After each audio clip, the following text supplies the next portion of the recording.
Hey addicts, welcome back. We're here to talk about that time I got reincarnated as a slime, episode 24, or as most people are probably calling it, the extra episode titled Black in the Mask, because we don't deal with Rimuru at all. We deal with these two people.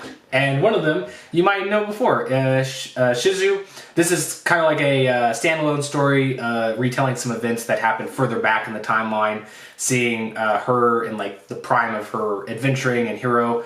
And then we get introduced to this new character, this demon that's, kind of labeled as Kuro, but we figure out he's somebody else too later on. I'm not going to spend too much time recapping this because it was a very short plot line, but basically this guy, Kuro, gets resurrected or summoned by this other adventurer to take out a group of people, and so he's off about to do, fill up his end of the bargain, and Shizu is called to take out this guy. And we get to see the kingdom that she's kind of summoned to has some secrets and some twists about them. A lot of the adventurers that are there, obviously really look up to Shizu because she's one of the best. And we get to see them kind of face off in a kind of like a mock battle. She's trying as hard as she can, but he is definitely a powered up beast. So, but we get to see that he retreats, and she is left alone with her thoughts, and this is when we get kind of more information about who he is, with her kind of recollecting the events when she was spinning with the Demon Lord Leon, and that there's these different types of Demon Lords. Their name is like progenitors, and there's only like 3 of them, and they're titled based on like their the mana color that they have. So there's red, white, and black, and obviously they give them like a cooler name than that. They go with like the French version of it, so it's like Blanc, Noir, etc. So you get to figure out essentially that he's Noir, and he's a pretty powerful one, because I don't really I'm not remember too much of what they said, like the differences between these progenitors are versus regular demons, but they're just basically powerful. So we get to see that, in the sense that this kingdom hired these adventurers to come and take out this demon lord. They know a little bit more than they're leading on. They tell the people that, they believe this demon was the same demon that this other hero in the past killed, and now he's back.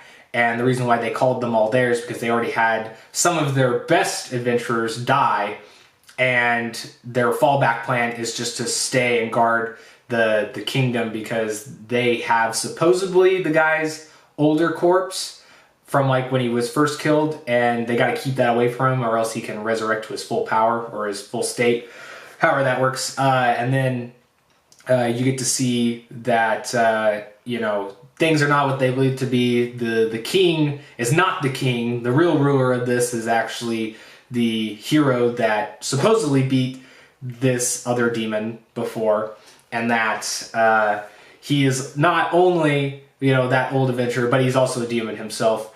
So there's a lot of twists and turns there. It's a really short story, but they pack in a good amount there.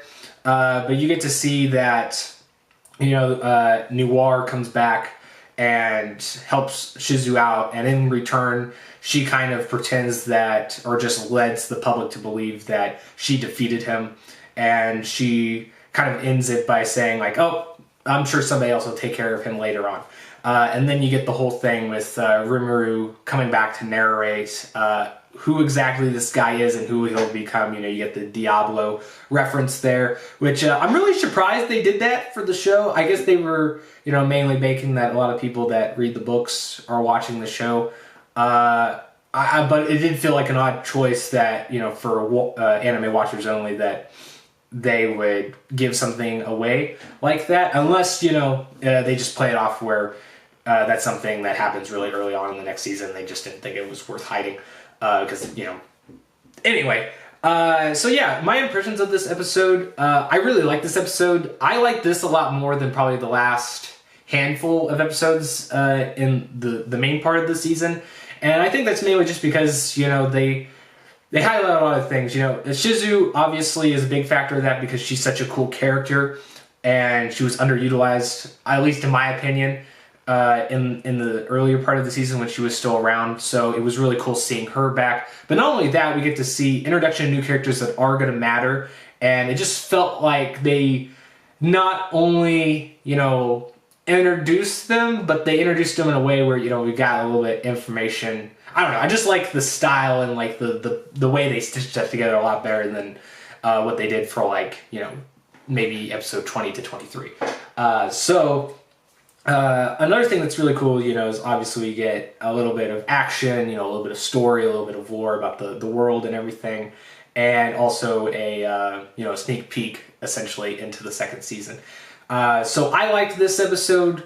Again, don't really like that, you know, they went for a not so great ending of the season to just like, oh, we know we kind of screwed up, so here's an extra episode to, you know, help you tie over. I don't know, it just feels a little weird that they did it like that, but I still like the episode. It looks like this isn't even going to be the last episode, apparently, because at the end of this one, they did have like a sneak peek to another episode that they're going to be doing that's going to be titled Tales, Veldora's Journal.